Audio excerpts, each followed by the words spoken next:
That's what they did last time, and they just got to ban even more Ray Lisa heroes. It didn't work. Yeah, I mean, you do see your off lane combo, right? The Tide Mirana. So I think you can just pick Mhm, a 5 here that's good into this lane that makes mhm. things easier for the Wraith King. I think that would make more sense. Yeah, okay, they go Witch Doctor.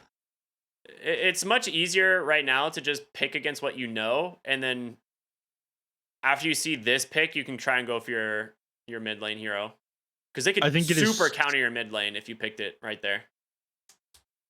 I guess so. 10 seconds. I could have taken something safe like Alina though, and you would have been fine. 5 seconds. I don't know, man. Yeah, I feel like Witch Doctor is one of the weakest heroes inside this patch, and it's gonna get super owned by the Mirana in lane. B9 plays it a lot. That is one of the like the hero, like kind of oddball heroes that he likes to grab is the Witch Doctor. We've seen him play it a few times so far in the tournament. It is good against Tidehunter. Kraken Shell can't remove Maledict, right? Mhm. They grab There's your themselves the PA. backline jump to deal with the Shadow Shaman and the Witch Doctor. That makes Lena not really that viable. Now that you're Yeah. playing against a Phantom Assassin. I don't know, man. I feel like DogChamp, the drafts are not on point. This is one we normally see from them. We normally see brilliance out of B9. I mean, 10 the dude seconds. is brilliant. That is true. We know that. I will Everybody say knows that. 5 the Wraith King into seconds PA remaining. matchup isn't actually that bad for the Wraith King. It's mostly just that the PA here is good into the Mars and it's good into the Witch Doctor Shadow Shaman.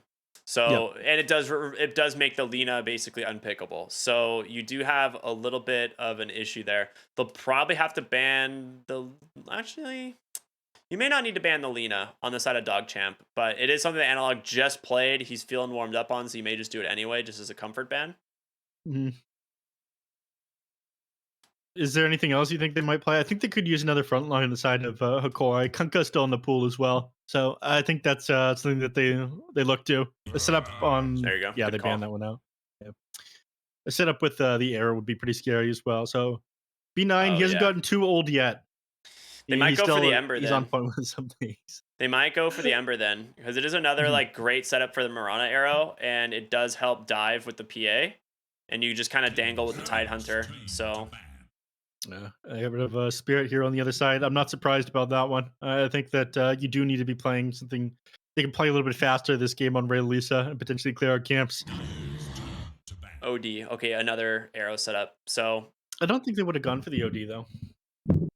it's good into Mars Wraith King. Like it does kind of own both these cores, but it could just be something that they, just don't want to have to deal with. Fair enough. A hero is very annoying. One of my least favorite heroes in Don't worry, he's Dota getting 2. reworked tomorrow. I can't wait. Hopefully they remove Astral Imprisonment. I don't know if they'll Imagine if they just changed all of his abilities to Astral Imprisonment. just give him 4 different astrals. It's like Shadow Fiend. You have close range, mid range, and long range, but they're all just Yeah. astrals. Same duration as well. So it's like you No, just no, walk up, no, astral summon in no. melee range, then walk back, astral summon in mid range, and then long range, and suddenly Long-range they've been Astral. removed from the game for 9 seconds, and you one shot them with your ult. That would No. be Pog. I want that hero in Dota. Pog is not an academic term, Ricky. Lishrak here, final ban from the Hokori. Very good ban, actually. Good tower push, which they do lack a little bit outside of the... they have Shadow Shaman Wraith King. It's actually not that bad.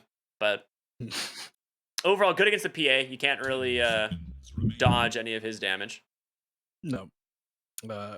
Even harder to deal with ever since they changed Diabolic Edict to Pure. Spirit Breaker. Yeah, you Somebody mentioned made this it one through to the very end. Yeah. Pretty good this game.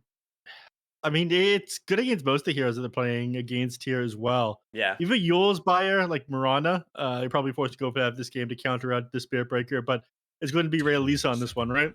Absolutely. Yeah, Ray Lisa's taken this a couple times, and I think they actually had success last time they played it. So I like the pick a lot. It does make Lena less likely to be grabbed as well for Hokori. So you could go for another mid lane hero that builds a Yule Scepter. You don't think they'll run something that plays a little bit further in front inside the mid lane? That's what I was thinking. That's the other option. Yeah, that's the other option is to play like a in-your-face mid laner. But How many things have really left? I mean, they could go for... Hold on. How crazy would Brewmaster mid be here? it's actually not that bad. Brewmaster is pretty okay. But the question is if Hokori is going to go for something like that. No, instead, I stick with what works. Another hero that we are very surprised ended up making it through to the end of the draft. We're surprised it wasn't banned out. They take the death profit in the mid, and you're playing against a strength hero, so it just makes sense. It's good. The hero builds into a Yule Scepter almost every single game, so I like this. All right, Yuma literally has the most expensive PA sets that exists. He's got the cowboy hat. He's got the Crimson Witness shoulders. He's got the tier 3 Arcana. He's got the brand new like ultra rare PA set, like parts of it, and then he's got the cowboy hat, which is just there for flavor. I would like him to have one of the other hats, like the immortal hat, but yeah, that is pretty much as good as it gets. That's a man who treats his girl right. God damn it. Shout out to Yuma. Only the most expensive things and also a cowboy hat.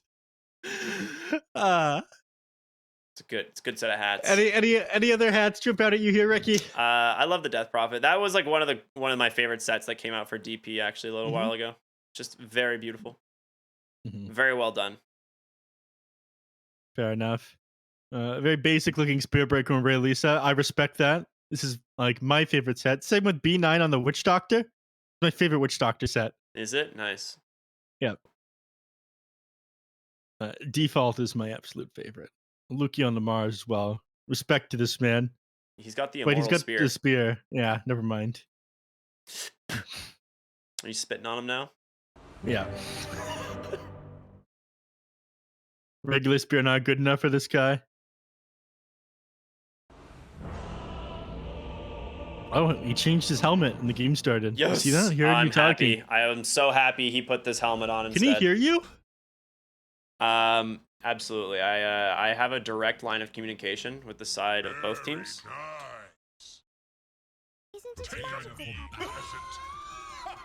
Oh yeah, that is a good-looking Phantom Assassin right there. That is Crimson so Witness expensive. shoulders. I'm pretty sure this set costs more than my rent. The PA set? I don't know. The PA set's like $30, I think. It's like the cost of the Arcana. The entirety of what he's got. Oh yeah, the Crimson Witness shoulders I think are like 300. Oh my. That's a professional Dota player right there. All right. Now, in the previous game, we did see B9 move over and place a ward off onto the small camp. And they found Luki. Nightmare into Arrow. He does have a God's Rebuke to make some space, but there's still 3 other heroes. And he just beat him down. So first blood goes the way of Yuma on the Phantom Assassin. Whose team spray is that? Is that theirs? The nice ward one. I don't know. That's pretty good, though. Nothing like de-warding someone and just dropping a nice ward. That would be good. Unfortunately, the first kill doesn't go the way of Analog, so he's not going to have a super quick bottle. Over here, they're trying to line up another arrow, and they do. Yeah, Ray Lisa didn't wake up the Wraith King. The Gush to set up this kill, and Stonebake's going to fall as well. B9 at least yoinks the bounty runes, but that's still pretty rough. DogChamp will get 3 of the 4 bounties, but 2 kills right out of the gate going the way of Hokori here. Yeah, trying to make the best out of a bad situation.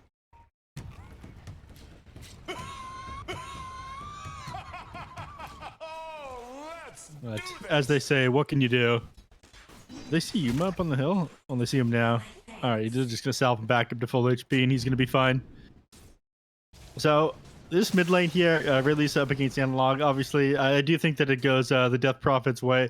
A lot of your harass doesn't stick just because you have so much armor and HP regen on the Spear Breaker. So you can reasonably stand your ground inside the lane, but having like huge right click damage and nuke to fall back on as well just makes it easier for you to CS here on the DP. Dude, Gardic is just getting slapped by Yarn in the top lane. Not surprising. I mean, the guy's like a ranged treant protector, right? Yeah, I mean, that's become our nickname for him, right? Ranged treant. Yeah. Down in the bottom lane. Oh, go ahead. No. Mine was. You, Ricky, doesn't matter. I insist. Nah. Everything you say matters to me. I'm not gonna say it. Okay. Nope. You're shy, I get it. Yeah, I am. So down here in the bottom lane, I mean, it's Witch Doctor who's decent against the Tidehunter, but The only issue is you have such little armor, and Mirana is great at trading right clicks with heroes, so you're just gonna get beat down by the agility range here that you're playing against as the Witch Doctor. He's one of like the weakest laners inside the game right now. He is good against people who are forced to play very close to the creep wave, like the Tidehunter, but his death ward doesn't scale amazing. His stun it comes out super slow. I just don't like Witch Doctor right now. If Sunsfan heard you talk any hate on the death ward, he would slap you. This man. Okay, well, we'll come back to it. Wraith King, Gush into Arrow, always a classic combination. Does have his armor back though. Coconut gonna bounce once, catch Genic there with the Maledict, able to heal up with the Fairy Fire though, and Stonebank trying to make it back to base, but there's a Gush to set it up. Not gonna be able to find the kill, and instead Genic's gonna go down. So B9 finds the kill on the Witch Doctor. Yeah, got juked around there the trees. That was very nice. Not sure they should have chased him into there. Let Mirana go down. I'm surprised that ended up happening. But yeah, what I was gonna say is Sunsfan loves Witch Doctor's death ward. He thinks it's a very good ultimate, but people always hate on it and say it's bad. And I just think it's funny. It's because it is bad. What do you mean? All right, you're right. I didn't come in second place at TI like Sunsfan did.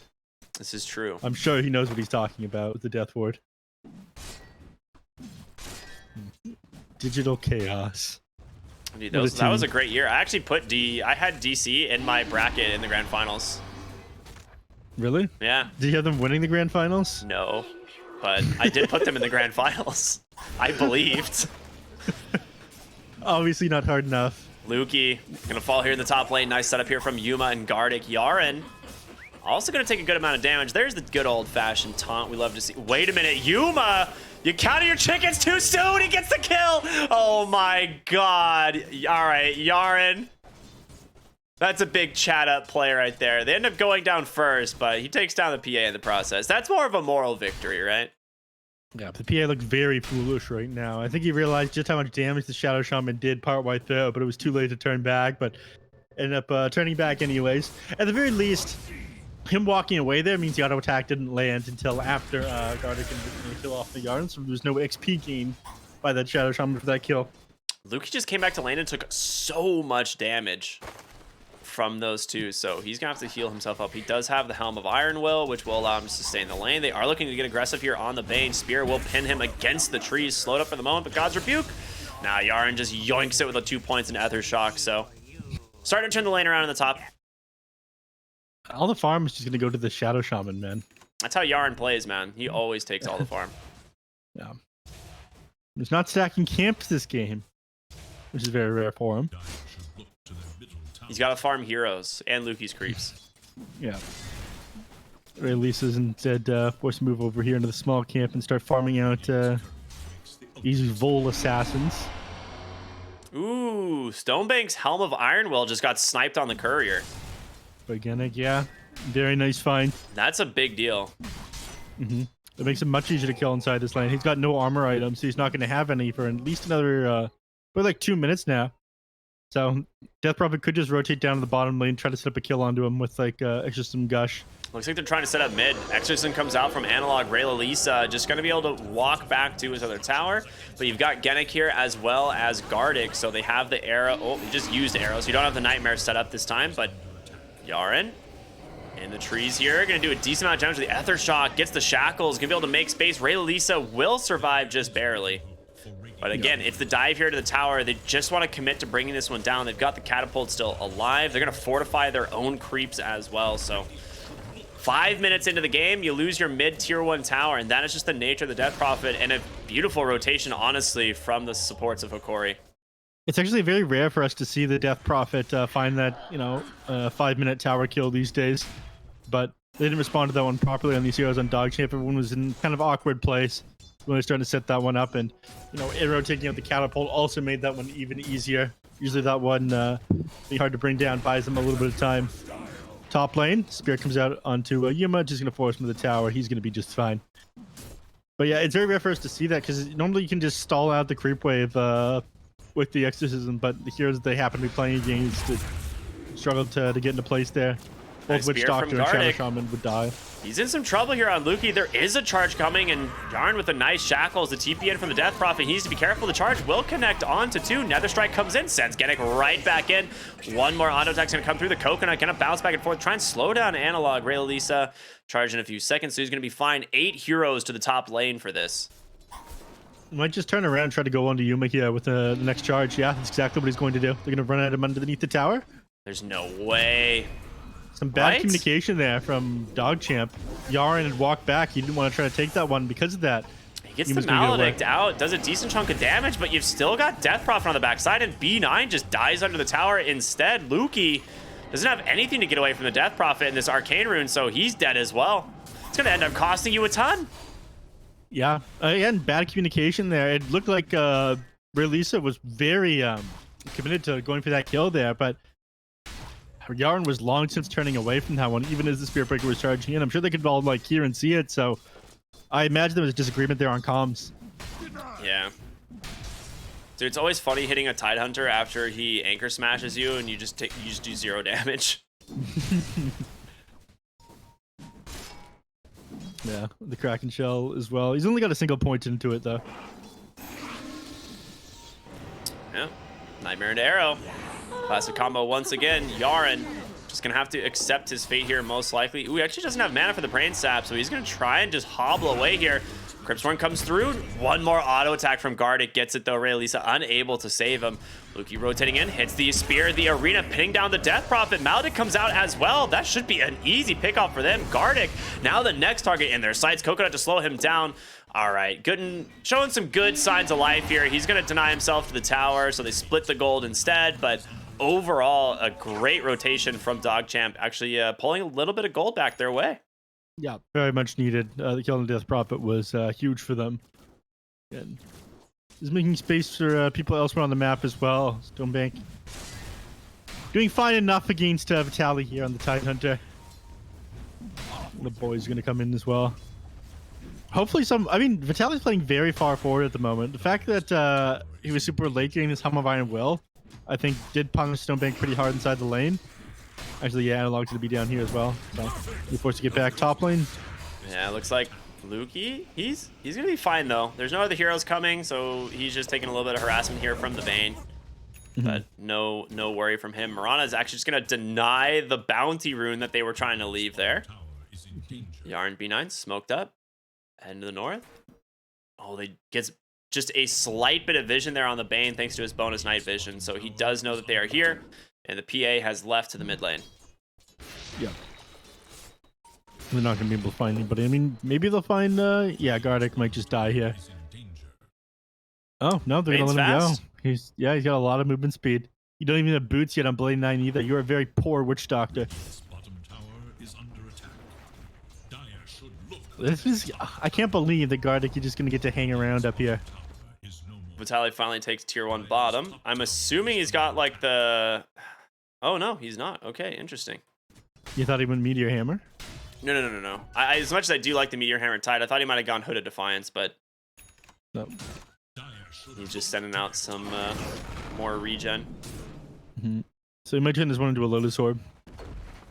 And does pretty good this game. Dire's top tower is Top lane, charge is coming out into Gardic. He's not going to get to hang around any longer. Ooh, Yaren gonna figure out that Tidehunter is TP'd in. Analog as well, so easy kill here onto the Shaman. One more auto attack potentially is all it's gonna take. So the question is, can they get out on the rest of the heroes? Ray Lisa looks like he's gonna be fine as well as Lukey. Vitaly doesn't have the mana for the Ravage Arrow off the mark. Ray Lisa will just charge away. So they're gonna be fine. Meanwhile, mid lane, they've got Catapult and the Skeletons doing a decent chunk of damage, so they're gonna have to fort. for Dire's middle tower. A bit anticlimactic if you ask me, Wait, Ricky. they did find Lukey. Oh, nice spear away. Ends up not letting Gardic get in range for the Fiend's Grip. Lukey, he needs help and fast. He could just drop the Arena if he really wants, but...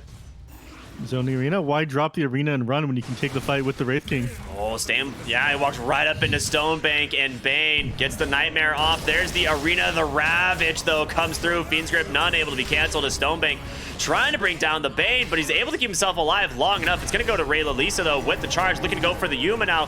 B9, the rotation, he hits the Maledict onto that PA, and she is definitely dead, but Analog here on the Death Prophet, rotates on in. A lot of damage coming in from that Exorcism and a DD rune to boot, so end up cleaning up the 2 other cores. On the side of DogChamp looking for B9 as well. And B9 unable to survive, so triple kill for Analog and the Death Prophet. Sticking around just a little bit too far there on the side of DogChamp.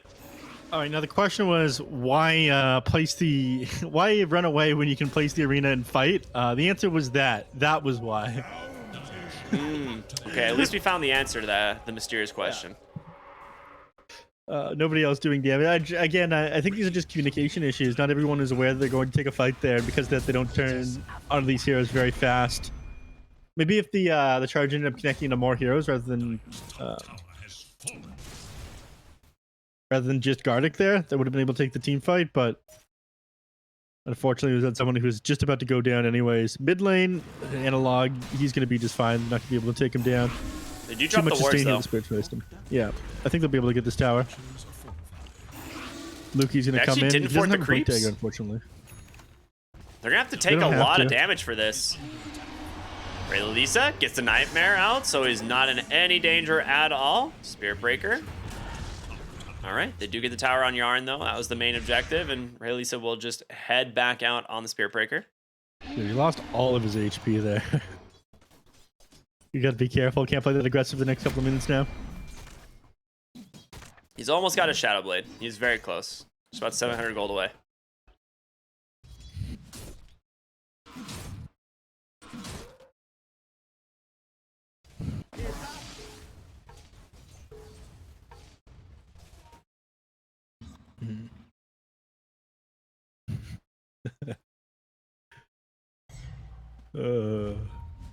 What's up? Stonebank. Oh, I just saw something that somebody wrote. Very funny. You wouldn't get it though.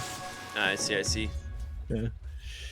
Gardic. They're gonna run into Gardic here, but they got him with the coconut and the charge. Right Arena. Okay, they got him. I was gonna say that's the reason why I hate this coconut ability. It just comes out so slowly, but he ended up dropping it on him right beside creeps. Rayla Lisa, you did get the bulldoze off, so he's fine. The Nether Strike, the Death Ward, but a 4-man Ravage to turn it around, and a big silence in from Analog. There's gonna be the Exorcism. They can chase it down. It would be huge. Charging away on the Spirit Breaker. They will be able to bring down B9 here with this urn. Oh my god, he actually just barely survives. The Spirit making space. Lukey's the target they want to try and grab instead. And Mars, you can't get away from this Tide Hunter, right? Right? Okay, apparently he can, and he's going to. He gets away with it. Mid lane, Analog runs down Yarn, but Stonebank just executes him under the tower instead. Finally, a little bit of punishment for this guy. He's gotten away with way too much. He's playing too far forward there. And hopefully that brings Stonebank a little bit closer to his Blink Dagger. Actually, he's going for a Silver instead of a Blink Dagger this game. I mean, it's not surprising given that he's playing against a Phantom Assassin, but I'm just not sure they'll have enough jump. They've been kind of slow to get into some of these fights, but they're about to find another one. Gardic way too far forward. Dude, this was a really good exchange for a DogChamp. They blew Ravage and your Exorcism and killed one hero. So that is not bad at all. If they can actually try and get aggressive and make some plays here, this is looking really good for them. Yuma, on the other hand, we haven't really touched base on. He's just been farming on the PA here. But bootstraps right now as he stacks his own Ancient Camp before clearing it. Has the Battle Fury on his way to the Desolator. Yeah, and he'll have it before long at the rate that he's farming, and he's at the top of the net worth. This is a serious issue as the game goes on. You do have decent mid lane. You have decent cores against the Phantom Assassin, yes, but your two supports are just going to be non-factors as this game goes on once the Desolator is completed.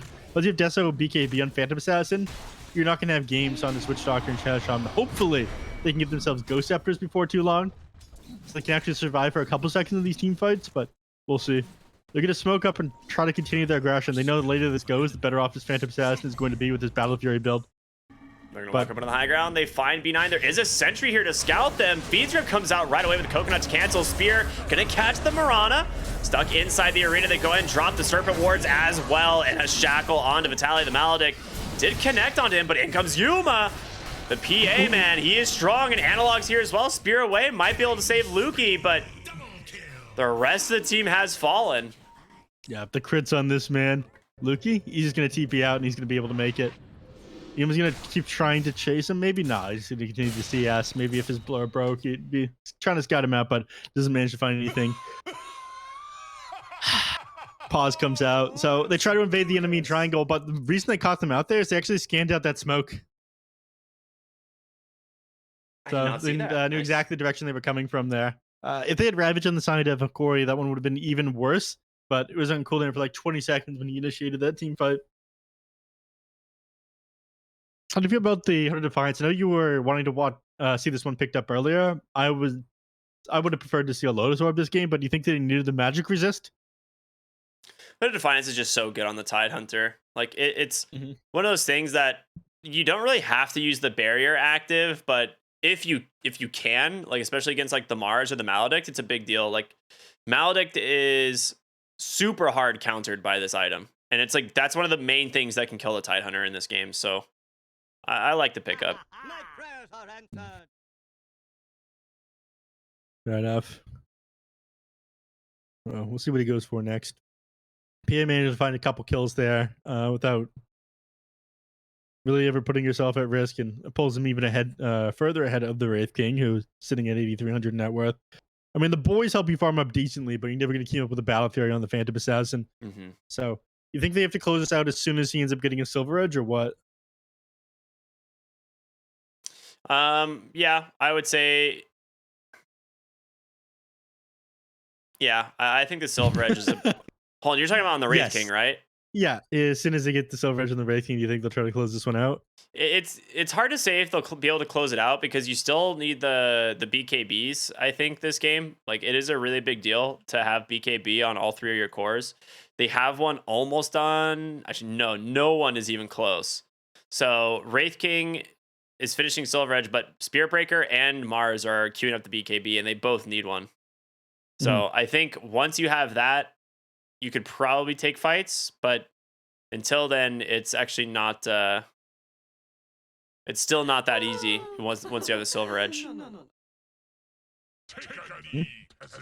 Like they might be able to bring down the Tidehunter or something like that, like with the Silver Edge proc, to just like bursting him down inside of arena. But overall, I think the issue is going to be the lack of BKBs for a little bit. Vitality's going to try to change things around on them. He's got a Blink Dagger keyed up. Damn, he already ended up denying most of his Mass Serpent wards there. I don't know if you caught that. Dire's top tower is under attack. There it is. Blink Dagger now complete on the Tidehunter, so better initiation power from the side of Core. Able to turn fights around DogChamp starts. A lot of these units. Super good against most of their heroes because, again, you've got Death Warrior needing to channel. You've got Shackles that you need to channel. Spirit Breaker, you can interrupt him coming in with his charge. I don't know, Robert's super sick this game. It really is, yeah. And that's why I think the BKBs are going to be really big, right? Once DogChamp have those, maybe. But until then, it's not that simple.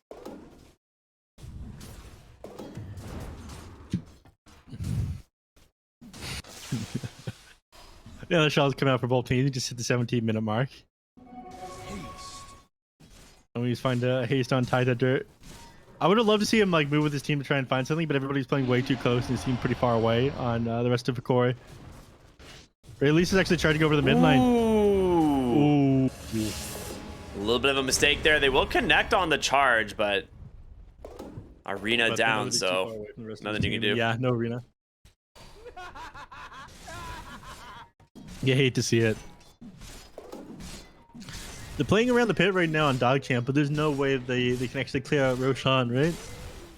Yeah, you don't have arena to play around with, and the other team has Exorcism and Ravage, so playing inside the Roche pit it just seems like a disaster right now at the moment. So DogChamp probably just going to try and push out some lanes and avoid the side of Hokori for now.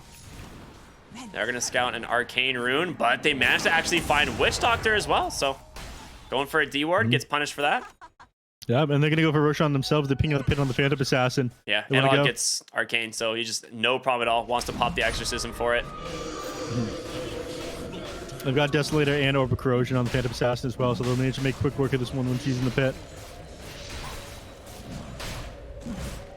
Yeah, they scanned this one out, but there's nothing that they're able to do about it. No, not at all. And there it is. Aegis goes the way of Yuma. Once again. And right now, DogChamp looking pretty dang far. I was gonna say strong, but no, far behind. 3,000 gold. Far lead. behind, the opposite of strong. Yeah. They're looking pretty damn weak. Yeah. 4K behind now. Hokori. I mean, they've got to wait for their next set of cooldowns. Like, you probably want to wait on Exorcism before threatening the high ground. So it is going to be about another minute or so before that happens. But they can definitely just pressure objectives still. Like, there's top tier 1. There's still all 3 tier 2 towers stand. So without BKBs coming out on the side of DogChamp, they're feeling pretty good. Kaya now found in the Death Prophet. Just going to go for Kaya-san to do a BKB yourselves. You mentioned this was a concern if they manage to get a lot of these done, then it's super easy to play against DogChamp. Radiant's top tower is under attack. Man, DogChamp just can't. I mean, they have all these heroes that want to play aggressive, but they can't do anything until the BKB is done on the Spirit Breaker. They've got Blink Digger done on the Shadow Shaman. Radiant's top tower is under attack. Other than that, I don't really see any real fight changes. These 3 BKBs that they have queued up right now. Radiant's top tower But they lose the tier 2 tower. They're probably just going to go grab Outpost immediately after this on DogChamp. Actually,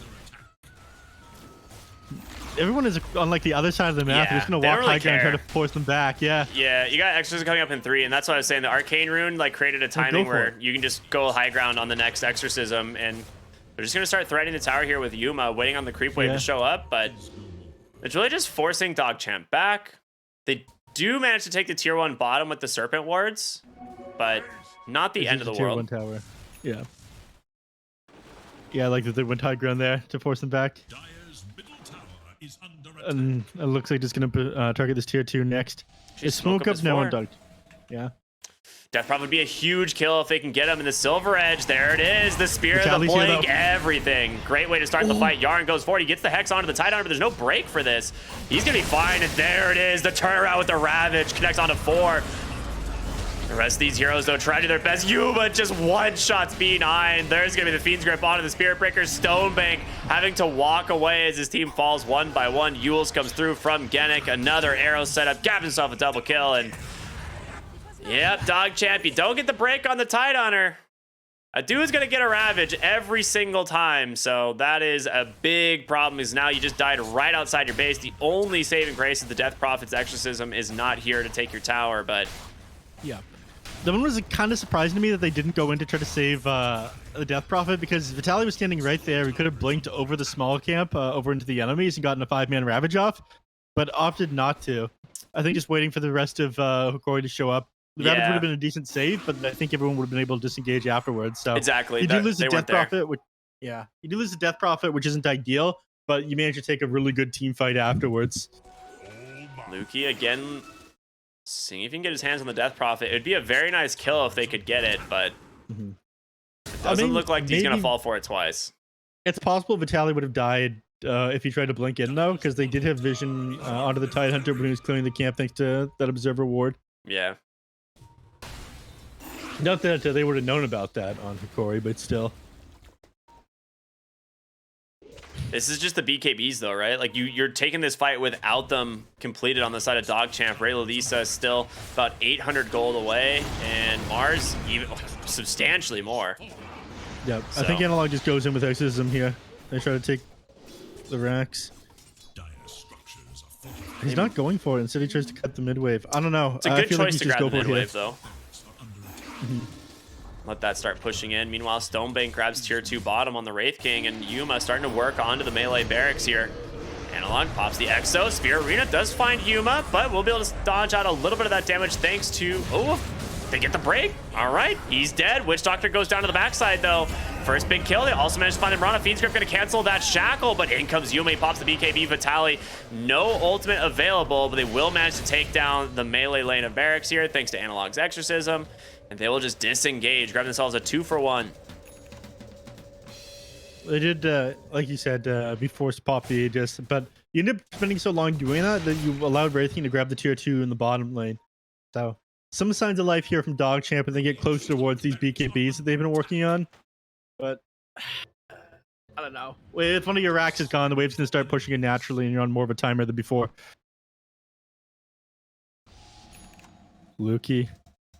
They're looking to set up on Yuma down here in the bottom lane. His BKB is still on cooldown for another 30 seconds.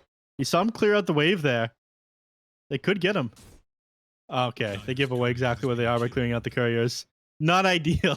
Yeah. Stonebank's Silver Edge also has to be up if they want to find that kill. They could have, though. I mean, again, she doesn't have the BKB.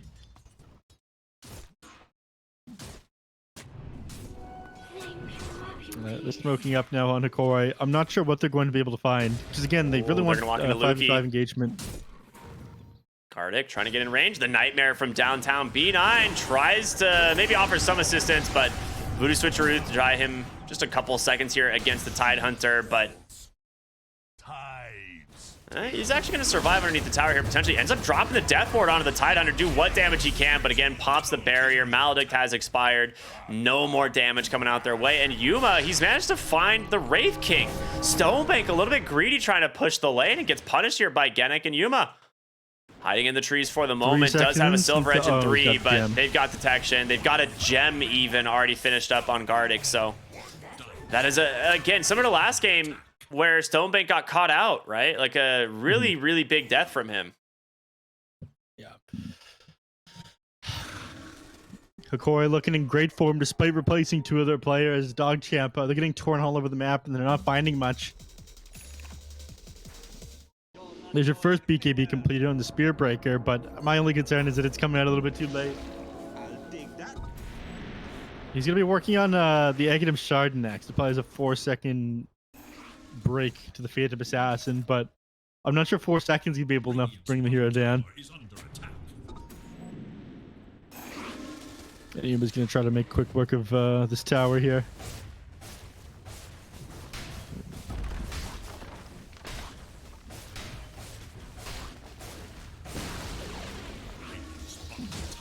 Yeah, they're just going to go to the high ground, right? Or maybe threaten it. How long until Exorcism? It is up. BKB not completed quite yet. They're going to pop the Moonlight Shadow into the mid lane here. I have a concern. Yes. The Phantom Assassin reduced the armor on the tower by... Oh, never mind. I just can't do math. That's fine. You went to the NA School of Math. It makes sense. No, don't worry about it. I'm not going to complete my sentence. So Yuma did finish up the Aghanim Scepter, which gives him obviously the massively reduced blur cooldown and then the ability to reset any of the cooldowns. Well, there was a Witch Doctor there. Yule's going to catch the Spirit Breaker. Has the BKB. Should get... No way. Okay. I was like, if Yuma double crits, I don't know. Yeah. Let me just look at this. Yeah, Stifling Dagger, 1,340 damage. Yep. Yeah, checks out. That is definitely more than his 980 health. Yeah, not to mention he would have had negative armor from that hit as well. Yeah, I mean, the armor reduction applies before the dagger damage, so. Yep. He's got 12 armor reduction right now.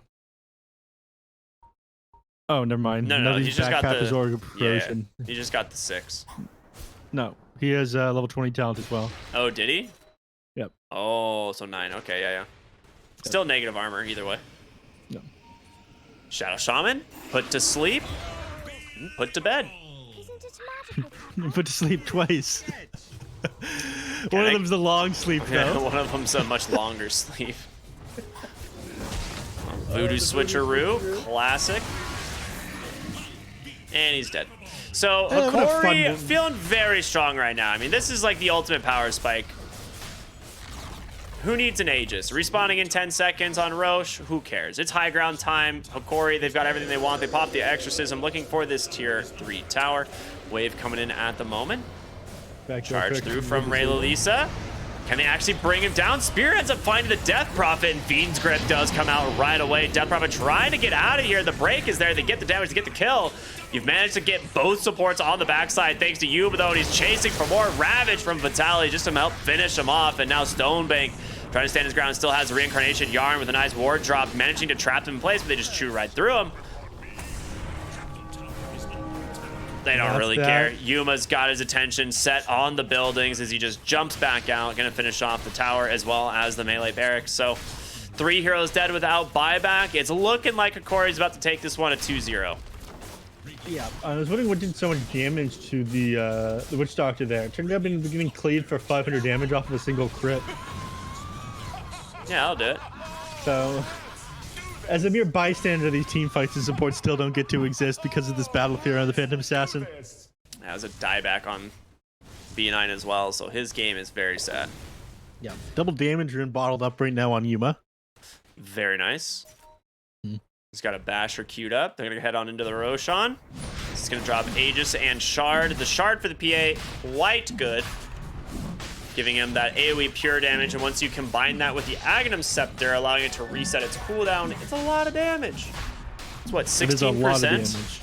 Yeah, that's right. 16% max health as pure damage. So you get a couple of those off in a fight, suddenly not so easy. Stonebank did manage to take down Gedik. Did they? They're about to give up on DogChamp. They've already given up. They had a late arena. Well, they smoke up. They want to go right back in. But they're smoked up on the side of Hokori. Vitaly, he's got the jump on the front side. B9 going to be the first victim. Beyond Gone like the DD rune doing work. They jump onto the high ground. They get the break onto the Tidehunter. Can they bring him down in time? The Nightmare, it's just long enough, but it doesn't even matter. The Fiend's Grip out from Gardic. Stonebank is dead. Ray Lalisa trying to hobble away. He's going to get caught by the dust. Stonebank gets aggressive here onto the Bane. Does manage to find the kill, but it's a trade and not one you want to take. Ultra kill for Yuma here as all 5 heroes on the side of DogChamp.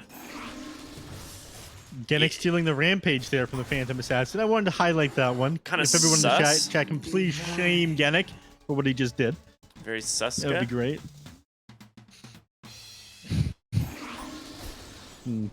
Off the back of this one, I'm not sure what they're able to do. They got buybacks on 2 heroes, but I'm pretty sure after that Arena came out, morale was stripped away from DogChamp. And all right, certain players I'm sure on the team are not giving up. Somebody pops the Fortify there. It'll buy them a little bit of time. Maybe they're hoping that they whittle these heroes down with the tower flag from these 2 tier 4s. Well, they buy back on the Wraith King. They do have the numbers advantage. Under the cover of Moonlight Shadow, Genik on the front line gets the vision. They look to go on the Mars. He's just dead. No chance at all. And Yuma with the refreshes going one to the next. Does get bashed up underneath the tower. Stunned up as well.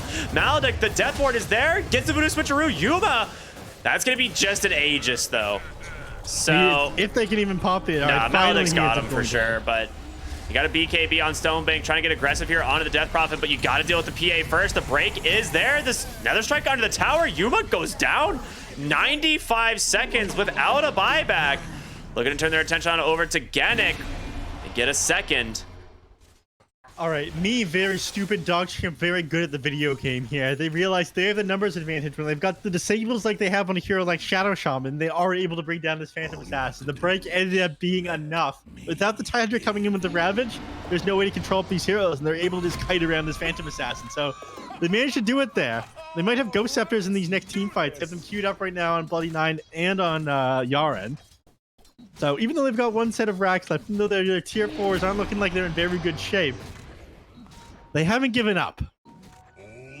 The problem is all the waves were pushed in so far into their base. You're dealing with 2 lanes that have super creeps, and you can't get to the base anytime soon, right? Like, you would love to turn this into an objective, take the tier 2s, maybe take the outpost, and maybe threaten the high ground, but they're up in 30 seconds. You're not going to get there anytime soon. Stonebank does find the DD rune, though. He's going to find Gardic. Couple auto attacks. Ooh, the Yules comes through. Lukey is here. Spear will be able to finish it off, so you'll lose the Bane. All right, they're crushing their numbers. They're doing their job here. I don't know, man. It's a glimmer of hope for sure. They got 1 range creep. It's enough. Let's go. Range creeps in town. If they go into high ground here when they're back up on the Phantom Assassin they're on, they definitely all die. I would say, yeah, probably. Yeah, so it looks like they're going to back on for now. PA just hit level 25 during all that as well. I believe the outpost ended up giving her enough experience for that.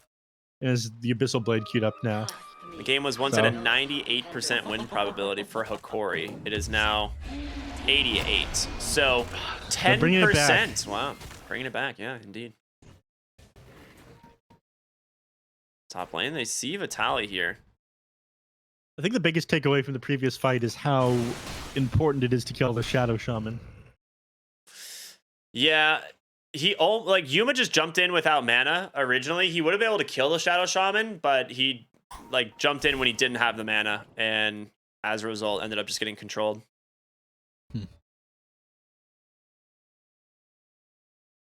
Smoke him in the mid lane here. Hokori looking like they want to try and close this one out potentially. Power rune respawning in 1 second. It's going to be bottom, and it's an invis, so not a super value rune, but they will take it anyway. They're just going to leave it. What? They're going to take it. They're just going to leave it. You good there? Yep, I'm good. Nice. They're going to take it. They took it. The next objective for them is obviously pushing through the bottom lane all the way to the tier 3 because last lot of racks that they need to grab. They don't have a great way of defending from Mega Creeps right now. Wraith King can do it, but everyone else on the team is going to struggle to deal with Megas. Even Wraith King struggles because he's single target, right? So yeah. Unless he had like a Mjolnir or something, it's not going to be easy. Stonebank. Speaking of, does see the creep camp die there, but his Silver Edge expires, so he's unable to continue the chase. Yuma's going to be fine. Yep. Buys another gem on guard. That one's flying out to them right now. Stonebank, he's going to walk up into the enemies potentially.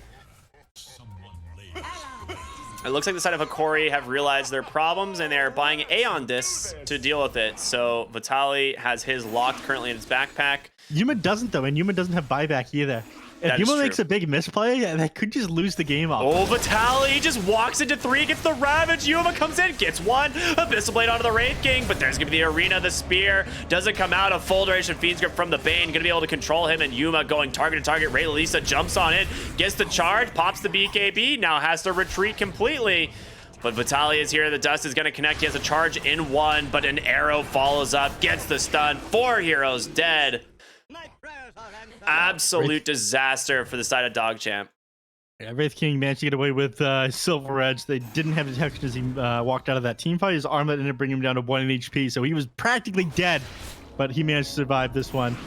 Loses the supports. They don't have buyback available, but they are going to be up by the time they make it into the base and the rest of these heroes. So the Spirit Breaker had the gem on the side of DogChamp, and he was the only hero that wasn't there. Yeah. Well, Right. on the way bottom, buyback is available, of course. He's going to have to use it. Mid lane. Okay, now they're fine. You have to be careful about walking up onto this hill again. They have turned this around on the Phantom Assassin before, and like we mentioned, she doesn't have the gold for buyback. She can't commit onto this Wraith King here, despite having vision. Do you still Everybody backs off. involuntarily charge someone when you get charged with the Lotus Orb? Can't you cancel it? You can cancel it, but like, does it still do it? I Lane don't Vitaly, think so. they catch him. Can they actually bring him down in time? There's the break. The Tide Hunter gets the Aeon Disc off, though. That's what we're talking about. Luke with the BKB. He misses the Arena. Analog just walks right in with the Exorcism on the backside of the fight. In comes Yuma, chain setting down Lukey with the Abyssal Blade, but his BKB, it's going to be expiring in a moment, and Stonebank respawning B9 here on the backside. Coconut does come out. They manage to find Yuma. Yar with a BKB shackle. Is it going to be enough to bring down the PA? The Hex is there, but he's all alone. Stonebank just getting kited out, and now Yuma jumps on over to him, gets the break, takes him down. Lukey bought back for this, but it's not going to be enough. Ray Lisa coming through on the Spirit Breaker. They really want to get this PA, but Voodoo Switcheroo, can he do it? B9, almost the savior, but 5 heroes dead, all the buybacks committed, and they don't get any single kill. Hokori coming into the BTS Pro Series Season 10 in a big way, taking the 2-0 against DogChamp. I gotta say, man, looking real good to start this one off. Dude, that was like one of the best possible initiations as well on the side of DogChamp. Like, it turned out so good. They managed to find the PA. Well, I guess game broken. You're not gonna get to look at Unlucky. post-game stats. Tuesday maintenance. Classic. Thank you, Valve. But yeah, I mean, the game that was like one of the best possible initiations they could have had at the end of that fight, and it just didn't work out. There was just no no real follow up on the PA. I think some of that was Stonebank like chasing the Death Prophet as opposed to just like killing the Phantom Assassin there. But Stonebank had a rough day today, man. He did. I mean, not on ideal heroes in game number 1. Game number actually both games. I don't think Ray Lisa got heroes that he was super comfortable on either. And Stonebank needs a lot of space to farm. So DogChamp, I think, going for something a little bit different today didn't end up working out for them. But this is going to be the last of this that we're going to see. As I'm pretty sure this was the last game they have on the current patches. Tomorrow, 7.3.1 will come out. I'm sure that's definitely not going to interfere with like any of the games that are supposed to be played tomorrow. Valve definitely goes out of their way to make sure that they don't drop patches in the middle of games or tournaments. So that should be fun to watch. At least I don't know about you, but I've never just like been casting a game and then had a patch drop between my series. Yep. Between game 1 and game 2. Yeah, that's happening. Yeah. That's definitely not happened to us before. That's not happened to me. Not even once. But this series is over. We've got another series coming up next, and I'm excited we get to see some more new faces, and it is going to be 4 Zoomers taking on APU. So a great series to say the least, and we're going to go to a short break. Everyone stay tuned for more here on the BTS Pro Series, season number 10.